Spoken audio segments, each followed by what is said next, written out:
quelques mots. Pierre, c'est lui qui a chassé les démons. Pierre, c'est celui, bien-aimé, qui a guéri des malades. Mais il est arrivé un moment donné que le roi Hérode va commencer à martyriser, bien-aimé, le peuple de Dieu.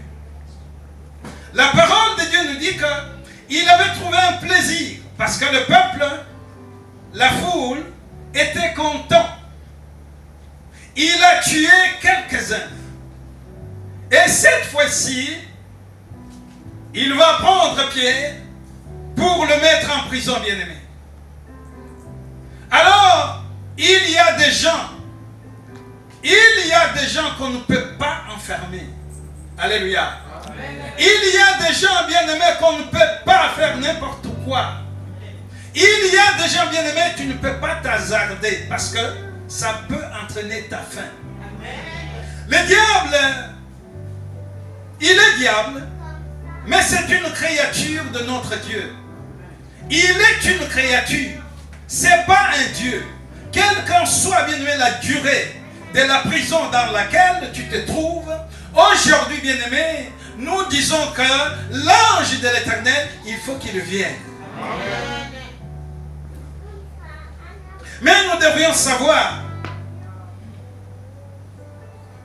qu'est-ce qui se passe vraiment quand quelqu'un est possédé, quand quelqu'un est enfermé dans une prison.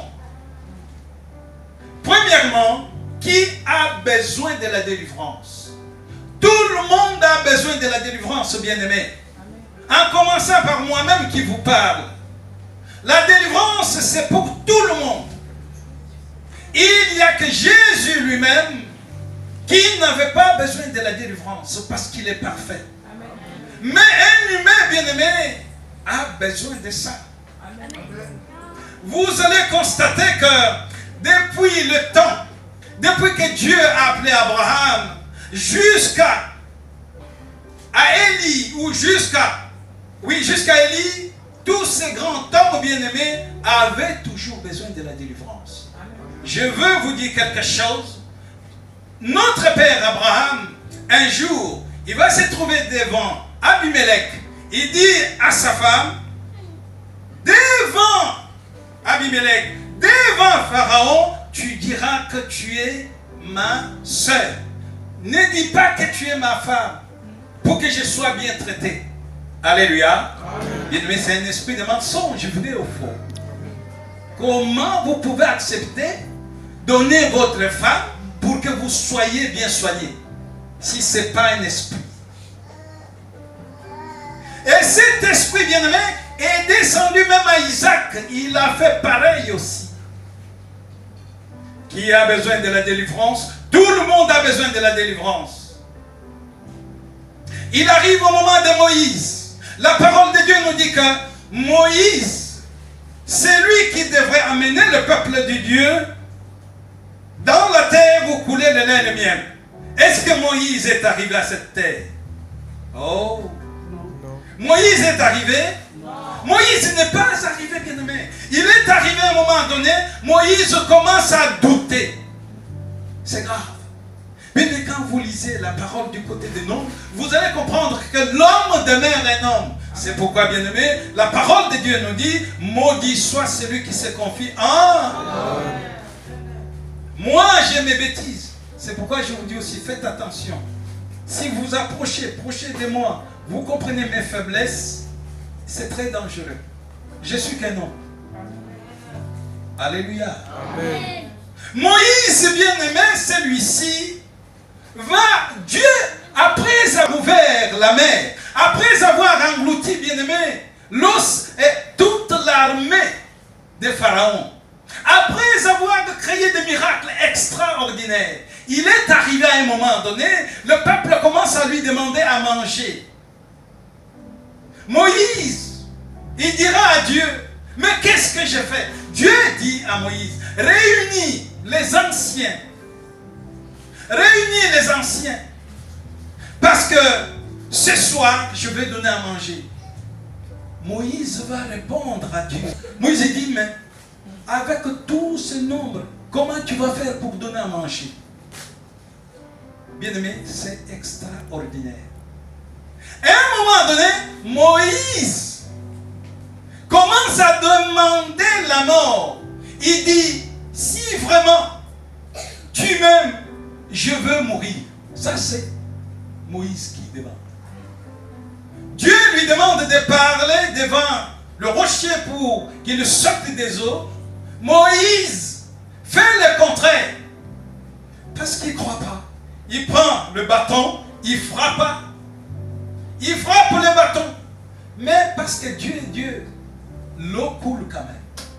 Mais Dieu dit à Moïse, ce que tu viens de faire, tu ne vas pas entrer dans la terre sainte. Alléluia. Amen. Bien aimé, toutes ces choses-là, dites-moi si ce n'est pas un esprit qui est derrière.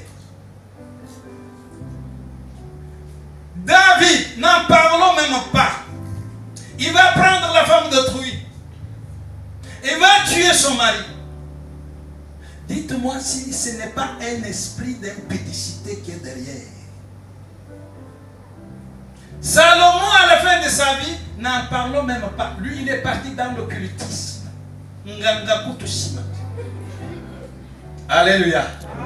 Dites-moi si ce n'est pas un esprit. Tout le monde a besoin de la délivrance. Amen. Je disais à part Jésus lui-même, bien-aimé. Ici, nous voyons que Pierre est enfermé. Toi, moi, nous sommes enfermés.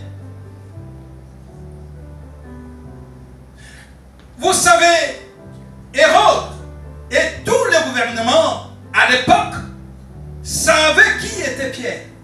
Pierre était emprisonné dans une prison bien aimée de haute sécurité. Non seulement la prison avait des barrières, avait des murs, mais au côté, on lui met des militaires bien aimés, des squads autour, parce qu'il savait. Il disait, surveillez, ne dormez pas, il peut disparaître. Il peut disparaître. Soyez aux côtés. Pierre était là, bien-aimé. C'est comme toi et moi, bien-aimé. C'est comme toi et moi. Le diable te connaît. Le diable sait. Il te connaît, bien-aimé. Et la prison dans laquelle te mettra, ce n'est pas n'importe quelle prison. Parce que chacun a son niveau de prison, bien-aimé. Amen. Il sait qui tu es. Il dit, lui vraiment. La parole de Dieu nous dit, il a été enchaîné. C'est-à-dire aujourd'hui des cracas ou des menottes. Non seulement on l'a menotté, et ils mettent des militaires à côté. Et la parole de Dieu nous dit que Hérode avait préparé à la veille pour le tuer. Je vais travailler avec toi, savoir de Dieu. Tu vas lire en descendant et après je vais.